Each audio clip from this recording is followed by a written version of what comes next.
Hello everyone, welcome to StraightA. Dawson here, back on their video here today, and we are now recapping week 6 of the NFL.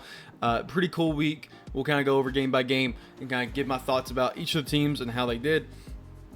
I pretty much caught all the games this week, at least with the highlights for the most part. So should be pretty cool. We'll go over it all. Hope you guys do enjoy the video. Please like down below, subscribe to the channel if you haven't already, and comment any suggestions for future videos below. Without further ado, let's get right into the video. Of course, starting with the Thursday night game, San Francisco 49ers versus the Seahawks.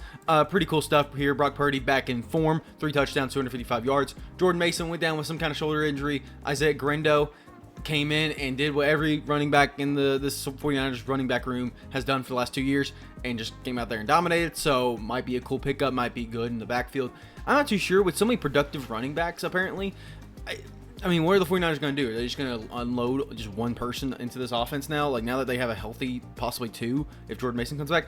It's just very curious. I mean, they're still going to just basically get the ball to one person at a time, but still, it's curious. Debo, very good long catch there. George Kittle got into the end zone twice. Brandon Ayuk, kind of a non-factor, but he picked up some good yards. Other than that, defense 49ers is... I don't know, it's still lackluster, but it's not doing awful. It's getting back in shape a little bit. We'll see if the 49ers can keep this up going forward. Seahawks, though, pick up their third loss in a row. Geno Smith kept on chucking that ball to get back in the game. They really just couldn't. DK Metcalf was pissed. Kenneth Walker was a non-factor in this game. Tyler Lockett was doing pretty damn good, so Tyler Lockett still being Tyler Lockett, so good for him, I guess. It's very strange to see him still be so productive at his age, but he's playing safe ball. I respect it, man. Defense for the Seahawks was abysmal. Not a very good matchup for the Seahawks here. They just kind of bit the dirt here. And surprisingly, the 49ers are 3-3. Seahawks are 3-3. But the 49ers look like a whole nother team. It's so crazy how the records have shaped up for these teams this season so far. Then we have the London game, Jags and Bears, and you know what? I forgot that this was a London game. I might have been persuaded to pick the Jags. Glad I didn't, because the Bears freaking dominated. Despite the points here, is because Trevor Lawrence just was doing everything he can to chuck the ball up and just hope for the best. He didn't look awful, but he definitely just didn't look great despite the stats. He was always pressured by the Bears. He didn't really have much time to breathe. The run game didn't really have much going on either, so he's just forced to pass to everybody else. Evan Ingram did come back, and he came back in a force. He was the main target there. Gabe Davis was way down the line, got like 6 or 7 targets, and he was dominating in the long-range game. I shouldn't say dominating, because he really just got a couple of good passes. Christian Kirk, with Evan Ingram back, it's kind of a non-factor. Brian Thomas Jr. is surprisingly taken over by Gabe Davis, so we'll see how that goes in the long term. Defense for the Jags here, despite there being like, what, 3 sacks on there, they really just never stood a chance. I mean, the 3 sacks were basically just pity points there, because the Bears offense was kicking some fucking ass. And granted, the Jags defense is not very good, but Caleb Williams, I got to give him some credit. He's looking better and better every day, so good for him. DeAndre Swift, man, you know, you have you have a couple really bad weeks, and all of a sudden 3 weeks in a row, you just put up, like, you know, basically double-digit PPR numbers. Good for DeAndre Swift. I'm glad to see him doing so well. In the passing game, Keenan Allen has now become like, okay, hey, by the way, now that I'm healthy, I'm actually a viable target. Come on, Caleb, let's do something here. Granted, that is without that is, you know, taking over DJ Moore's spot a little bit, but Cole Kmet, even more of a factor. So will that be in the long term? He does seem to be one of the more consistent targets for him. Rome Odunze is consistently being like a third good target too. DJ Moore and Keenan Allen now swapping back and forth. We'll see how that goes in the long term. Bears defense, though, I mean, despite the numbers not greatly being there, I mean, Trevor Lawrence did not have a second to breathe. The Bears defense has been dominant. Pretty damn good win for the Bears here, and 4-2 for the Bears right now. It's kind of damn good. I'm not going to say they're going to go like 9-8, 10-7, but man, it's not looking like a bad season. Jags, go ahead and write it off. We'll talk about you another day. The Bucks versus the Saints. The Bucks ended up putting a 51 bomber on the New Orleans Saints. Kind of goes back in full force. Hey guys, remember those power rankings? You know, the Saints were originally like a top 5 team, like, you know, 4 weeks ago. Where are those people now? Huh? See how quick things can turn around for a team when you're like, oh my gosh, they're so hyping. Oh my god, they should be top 5. And then it's like, no, they should actually be fucking bottom 10. So, like, go fuck yourself. Sorry, I'm now really pissed. The Saints 2-4 now. The Bucks 4-2. So pretty good stuff here. Baker Mayfield continues to cook. Honestly, I know he's throwing up a lot of picks. Man, I want to see this guy make an MVP campaign. I want to see it. Sean Tucker came in more in garbage time. Bucky Irvin was really the dominant person in this game for the most part. So pretty good stuff seeing those two go off. Chris Godwin, granted with Mike Evans matched up against the Saints secondary, Chris Godwin was freaking dominating. I mean, like, what, 13 targets, 11 receptions, 2 end zones. Oh my gosh, Chris Godwin just could not stop cooking, and they were just killing the Saints throughout the whole thing. I think they got a break finally in the fourth quarter when they were up 20-something points. So pretty damn good. Good stuff here. Even getting Tristan Wirfs involved. Good for him, you know. He got 9 yards. Good. For 0 receptions. Was that just a carry? So why is he not up here? Okay, whatever. I'm not gonna question it. Defense for the Bucs, I mean, continues to be pretty good. It just continues to be really consistently, I shouldn't say even average, like slightly above average. So good for the Bucs. The Bucs across the board are looking like a damn good team. It could be a sneaky, like, kind of a NFC contender there. Spencer Rattler. The moral of the story of Spencer Rattler is that he looked fine. I think that a lot of people have said it the best is that Spencer Rattler looks like a very, very reliable backup and someone you can definitely develop over time. Derek Carr, I think, is still clearly the one here. I wouldn't worry about that for a while because Derek Carr still, I'm warming up back up to him. He's going to be fine for next season or 2, maybe even 3 seasons possibly. But Spencer Rattler can learn a little bit, get some time, and go forward. So like it. Alvin Kamara, of course, not the most productivity in the world, but he was at least somewhat good in the air. Bub Means coming out as number 1 receiver now that Chris Olave's out for the meanwhile. Foster Moreau also got some big carries, so pretty good stuff there. Saints defense pretty much a non-factor when the team is putting up a 50 bomb against you. New Orleans Saints, unfortunately, the more and more losses I'm seeing you take, doesn't look like you're going to be as much of a contender as everybody thought you would. Commanders versus Ravens. The score kind of shows a different story. It just never felt like the Commanders were in it, I guess. The Ravens just felt in full control between Derrick Henry constantly, running over this fucking team. Lamar looked like a million bucks. This isn't to say that the Commanders didn't look good or do well. It just felt like they were always behind. It never felt like they ever had a big chance to win. It was like pretty even in the beginning, and then all of a sudden it's like turned the tide of Ravens started getting pretty much in control, and ever since the second quarter and on, Commanders always felt like they were just playing up catch up, which it wasn't the worst thing in the world. Jaden Daniels did very, very well. 269 yards, 2 touchdowns. Very good stat line. No picks. He's really good with the ball and really safe with it, surprisingly. My pick for the Rookie of the Year, 100%. Run game, of course, they never really got a chance to because, again, it was really inefficient in the first quarter, and they sprinkled in every now and then in the second, third, and fourth, but they really were just passing at that point. Zach Ertz, main good target there. Terry McLaurin, though, found the end zone twice, so good chemistry they were finding there. Terry McLaurin, like 3 games in a row with touchdowns, pretty damn good. Defense for the Commanders continues to be better than I think I expected, but not as good as I think they would hope. I think it's a good adrenaline boost. You can definitely tell this is a very big band-aid they're putting on for at least a season of really good players with definitely good, potential on the D-line, but it's just not going to, do long-term or even put up the consistent stat lines that you need as a defense. Lamar Jackson did very, very good. 323, 1-1. Perfectly fine. Derrick Henry, as you see, 24 carries, 132 yards, 5.5 average, and 2 touchdowns. I mean, he's just dominant. I mean, he's just going out there. Any D-line that's the bottom half in the league, he's going to put up these type of numbers. It's crazy that the betting line right now has 2 touchdowns. It's like Derrick Henry's 2 touchdowns is about the same as some other people's 1 touchdown. It's insane. So, whatever. Zay Flowers, is the main target there for Lamar. Every now and then you can sprinkle Mark Andrews in and stuff like that, but Zay Flowers is the guy there unless Justice Hill gets involved. Those two seem to kind of be going back and forth with a lot of targets, but otherwise, Lamar has a pretty good range of motion here. Ravens defense didn't do a whole lot, but they also honestly didn't need to. They contained Jaden Daniels, which was the most part, which is all they needed to do. And the Ravens are looking like contenders. Commanders, though, again, dude, I'm going to call it right now. They're going to make it to the divisional game. They're going to make it to the divisional part of the playoffs, and it's going to be kind of insane. I would love to see it. Cardinals Packers. Unfortunately, the Cardinals are just not the team I hope they were being. It's almost weird. They showed more flashes last year when they were worse than they did this year. This year they seem consistently below average. Last year they at least kind of delved into the territory of kind of mediocre. Kyler just doesn't look the same anymore. He's not as mobile on the ground. He's making some good reads here. He's very safe at the ball, but the team's not designed for safe. Trey McBride, I guess, is the safe pass, but it's just unfortunate without Marvin Harrison Jr. consistently out there getting targets. They really have no spice in this offense at all. So, I guess I'm really kind of covering up a little bit the stat lines I kind of realize now. But either way, it didn't really change much of the thoughts I've had. Michael Wilson kind of helps a little bit in the long-term run, but it just does not do well. The defense for the Cardinals is abysmal. Probably bottom 5 defenses in the league. Packers, Jordan Love is so fucking good. He's so good. And again, it goes back to the whole thing of somebody just commented saying, why are the Packers top 5? Oh my God, they shouldn't be top 5.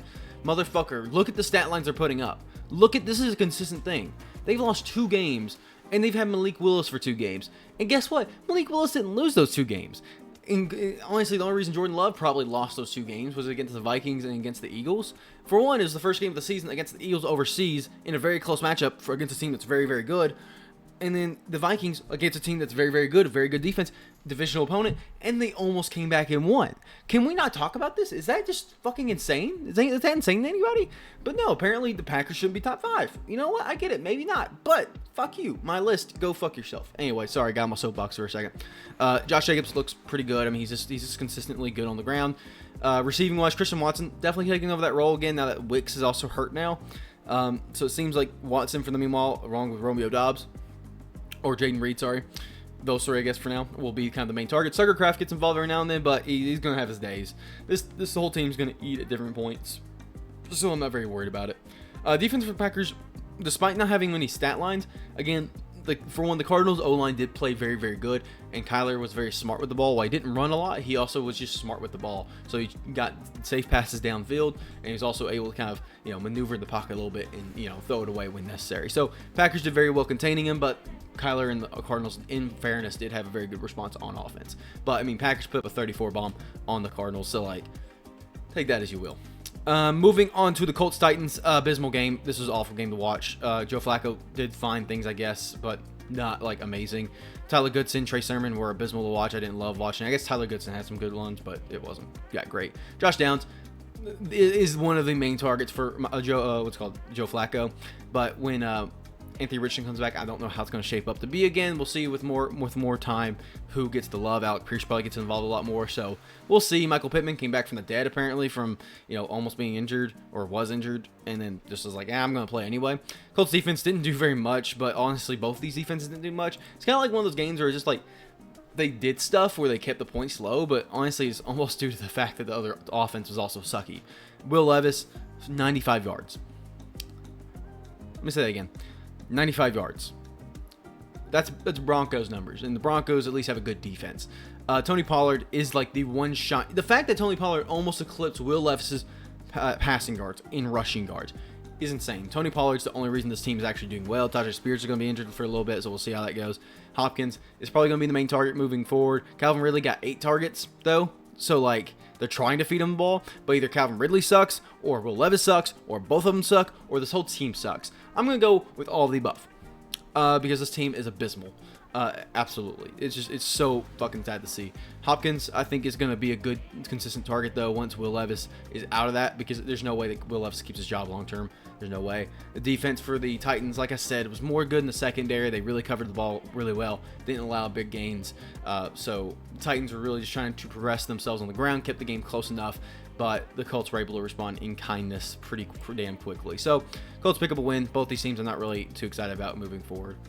Texans beat the Patriots by a long shot. CJ Stroud didn't need to do much. Joe Mixon was a beast on the ground. I mean, he put 30 points, freaking fantasy points up. Good for him. Stephon Diggs and Tank Dell really led the committee here. Joe Mixon was great on the ground, as I said earlier. Defensively, 3 sacks from Will Anderson Jr.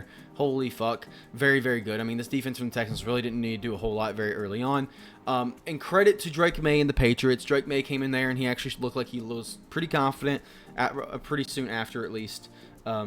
Drake May kind of went in there, found his targets, found his his groove a little bit, threw a couple picks, but also threw some pretty damn good deep passes, and made an impact. That was really what he needed to do this game. This is a very aggressive defensive team, and he played it very, very well. He got sacked 5 times, I think, which good on the O-line for protecting him as much as he was. He didn't scramble a whole lot. He was trusting his O-line, which sometimes it bit him in the ass, sometimes it didn't. Drake May didn't rely on the run game a whole lot with his running backs because they were down the whole time, so he got a lot of practice throwing the ball downfield. So at the very least, Drake May did look good. I think this shows good potential for this whole quarterback class because we see Jaden Daniels doing well. We see Caleb Williams coming into his own. Bo Nix hasn't had a terrible season. Even Spencer Rattler. Spencer Rattler was a last year pick, wasn't he? Or was he this year? I don't know. Either way, rookie quarterbacks are not doing awful. Michael Penix and J.D. McCarthy are out for the season because Michael Penix not going to be playing. So it's good to see that all 4 quarterbacks are showing some good potential and possibly good, going forward. So it'll be curious this next year when we see kind of a lot of quarterbacks, who's going to be actually lining up to be starters. There's a lot of potential starters at this point, either due to youth or just due to skill. So I'll be very curious. Demario Douglas, though, did seem to be the main benefactor from Drake May being in the driving seat. Everybody else was just kind of trying to catch what they could. But Demario Douglas, Pop Dougie, pretty damn good. Patriots defense, though, otherwise not very, very good, as you see from the 41 points that the Texans put up. Yeah, Patriots defense is sometimes hit or miss. Texans, though, I'm very excited to see moving forward. I will say, despite me saying the Eagles are one of the better teams in the league after saying they beat the Packers, I'm still very worried because this game did not look good at all. Neither one of these teams played well, which for the Browns, it's nothing new because Deshaun Watson sucked. Pierre Strong Jr. did show a little bit of nice explosiveness, so with Jerome Ford out, it's kind of nice to see that Pierre Strong was actually kind of getting more and more involved because I liked seeing him, but I knew he was just too far down the depth chart. Deontay Foreman wasn't as productive. Nick Chubb's supposed to come back, so the run game has some potential there here in the near future. Amari Cooper just recently traded to the Bills, so sayonara, you are finally actually going to be fantasy productive consistently. So pick up Jerry Jeudy while you can because now he's going to be a new Amari Cooper, and soon enough, Jameis Winston will be in that role because fucking Deshaun Watson cannot keep playing like this and expect the results. Now, granted, the only reason that Deshaun Watson might still be in that role is because what do the Browns have to fucking lose at this point? Because their defense also sucks this year. If their defense was good and actually helping them keeping games, I would say that they would be doing stuff. But the Browns defense, this is probably one of the biggest fall-offs other than the Cowboys. The Cowboys and Browns defenses were top 5 last year, and now they're easily bottom 10. So this is just fucking insane, the drop-off I've seen from the Browns here in defensive scoring or defensive plays. Absolutely abysmal. I don't even know what's happening. It's just they cannot stay in games, and they're not facing great teams. And the Eagles didn't even play very well. Jalen Hurts, despite the stat line, was just throwing up bombs because every now and then he would get a freaking long pass to AJ Brown or something, and just worked out for him. Which good for him. I mean, in all fairness, the Browns did limit Saquon Barkley, but he really wasn't needed in this game. Jalen Hurts did run for a lot because AJ Brown was just catching passes before they even got near the red zone really too much. Devonta Smith was also a pretty damn good pass catcher.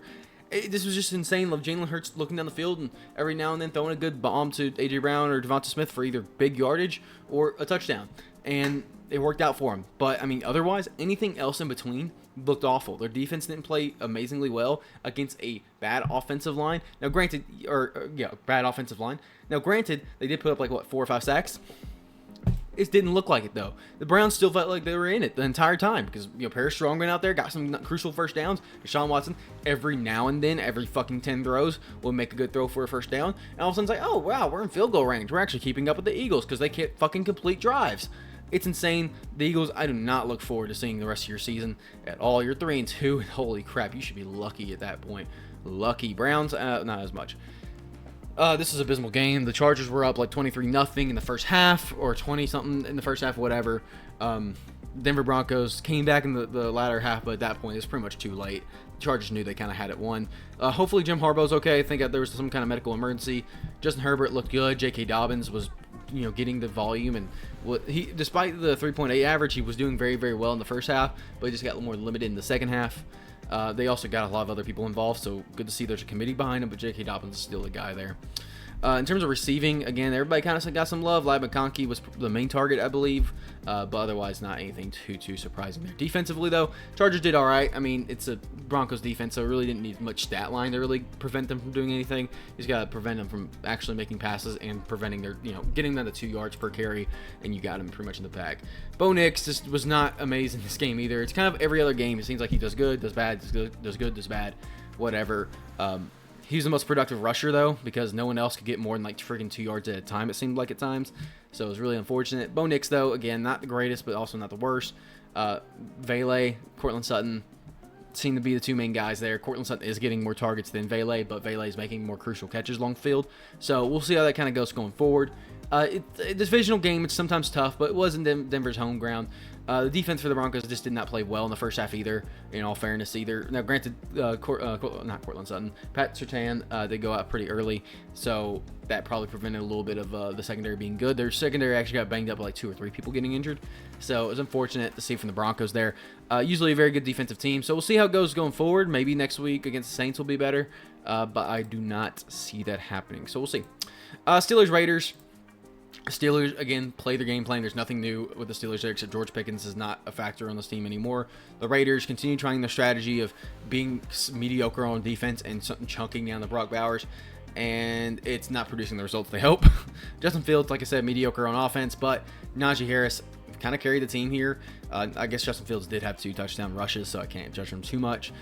They just, again, methodically moved the ball downfield, got into the end zone, and scored some couple field goals, stuff like that. I mean, pretty damn good. George Pickens, like I said, he's not really a non-factor, but he's not producing as much as he should be. Pratt Freiermuth had some very crucial, takebacks with some of the penalties given.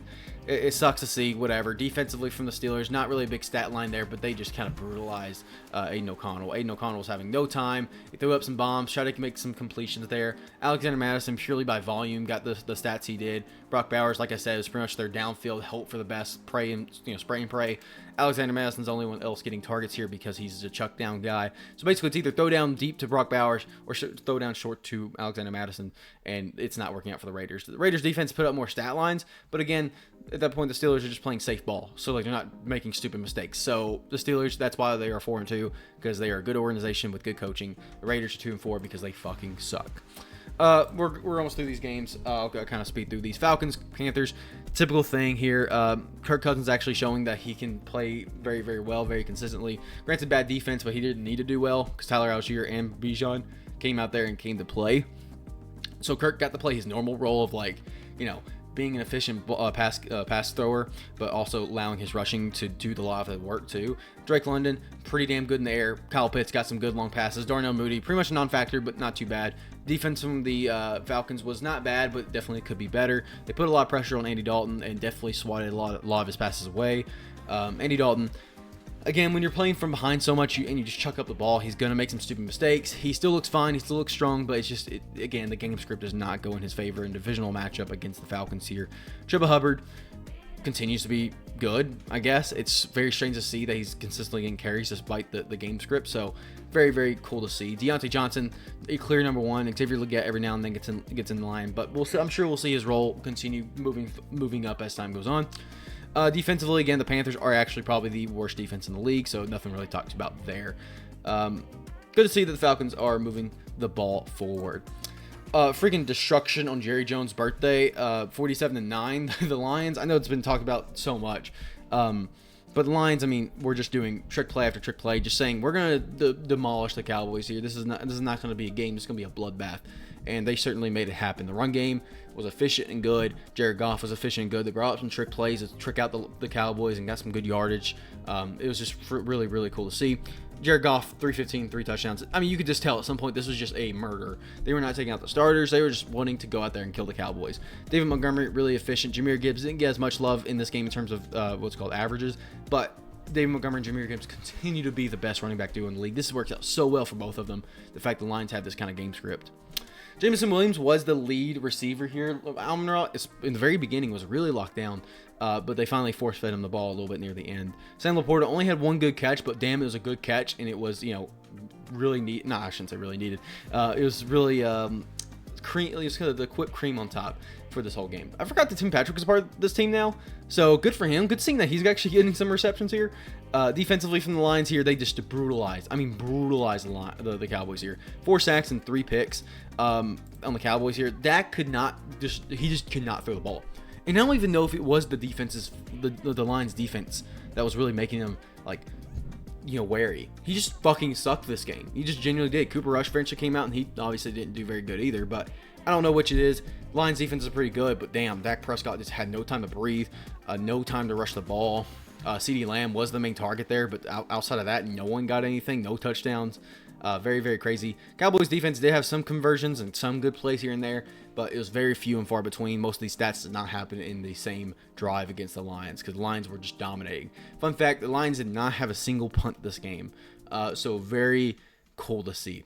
194 punt return, or what's called kick return yards, 0 punt return yards. Fucking crazy. And the fact that they relied on Brandon Aubrey to get a 50-yard long field goal is actually insane. This Cowboys team actually might be missed the playoffs. This might be one of my worst takes of 2024-2025. Cowboys are not going to make the playoffs at this rate. They just, with the NFC and so many teams coming out, it's going to be very, very hard for them to do so. Very boring game. The Bengals actually just played a very smart game of football. Giants didn't look great, so kind of moving forward again. Joe Burrow wasn't flashy. They really relied on the ground with Chase Brown, who looks very, very good. T. Higgins made some very crucial catches here. Jamar Chase was a little bit less productive, but I guess I should say he's more productive, but he got less catches. Defensively, the Bengals played actually pretty well. They just limited the ball quite a bit. Now, granted, it's against a not great offense from the Giants, but they did what they needed to. Daniel Jones didn't look very good. Well, tell me something else that's new. Tyrone Tracy, while he wasn't great on the ground, definitely was a lot more in the receiving game. I would not be surprised if Devin Singletary and Tyrone Tracy was basically like Devin Singletary takes 75% of the rushes and Tyrone Tracy takes 75% of the receptions. I would be I think it's a very good duo if the Giants can get Devin Singletary back and Tyrone Tracy into the reception game, because he was very, very efficient in the air. So good for him. Darius Slayton, Mondale, of course, PPR machines, especially when Blake Neighbors not there. Defensively, though, Giants stay actually pretty good. But again, the Bengals are just playing safe ball. Seemed like something kind of lit a fire in their asses last week, that they can be flashy, but being flashy doesn't win them games. So good to see that even though it's a low-scoring game, the Bengals played smart. The Giants just couldn't keep up. They're not the same caliber of team. So we'll see how both these two team seasons go so far, because I think I've seen a little bit of fire in the Giants a little bit to see some potential for them next year. Bengals are still trying to make a playoff push. So 2-4, it's really going to be tough. Tell me about a freaking heart attack and a half. Breece Hall was almost killed my fantasy dreams. 3 more points in half PPR and he would have killed me. But Buffalo Bills and the Jets, it was a good game. I don't think this was anything flashy, nothing very cool, no like good stat lines or anything. But just the Buffalo Bills and Jets had a very, very solid game of football. Josh Allen just seemed like a good, very typical quarterback type play. Not usually his type of game, but Ray Davis came out and replaced James Cook. Looked very, very good. So very good backup that we have behind James Cook. Ray Davis, again, in the air was pretty good. Dalton Kincaid wasn't the main target here. Despite Amari Cooper being here, I'm wondering how that kind of splits off. I think it takes away a lot from Curtis Samuel and Keon Coleman. I think Kincaid will probably be affected the least of the receivers, but we'll see. I'm very curious. Defensively from the Bills, they played very well, very smart football, but nothing too flashy. A couple sacks, a couple interceptions, and moved forward. I should say a couple interceptions. Aaron Rodgers made one big throw at the end that wasn't an interception, but really, at that point, they were sitting down, they were trying to make a play, so I don't really blame Aaron Rodgers for that interception at all. Aaron Rodgers, though, played a very, very, probably his best game of football since his comeback from the injury. Now that he has Devontae Adams coming to the team, I think we're in for a very good offense here, and I think the defense over time for this Jets team has gotten better and better, as we see a very high-powered offense, and the Bills was limited quite a bit here. So I think the Jets defense, and with Devontae Adams maybe taking a game or two buffer to get used to the play calling and all that, both Aaron Rodgers shouldn't be that long. This could be actually a good comeback for the Jets. So the Jets and Bengals are a storyline I love to look at, because they're both 2-4, but they're also teams that probably shouldn't be 2-4. So we'll see how that kind of develops going forward. Breece Hall actually looked good. Braylon Allen was pretty much phased out of the offense in this game, at least, showing the faith in Breece Hall. Very cool to see. I'm glad to see it. Now, granted, he almost killed me, but still. Allen Lazard, unfortunately, will probably be reduced in his role because Garrett Wilson and Devontae Adams will take most of the receptions. But Allen Lazard hopefully will still have somewhat of a role. He's a good, safe pass catcher. So I think they have a very good receiving court. With Allen Lazard as 3 is pretty damn good. Again, defensively, well, again, there hasn't been any flashy defensive stats this week. People were just playing good, smart ball, limiting Josh Allen, limiting the throws, and limiting the rushes as much as they can. So very smart football by both these teams. Very curious about the Jets. Buffalo Bills will definitely be in the playoffs at this rate. So hopefully you all did enjoy the kind of breakdown and analysis of this. I'm about to make my power rankings, but I'll probably do another video right before that. So we'll see. Hope you all do enjoy. I'll see y'all in the next one.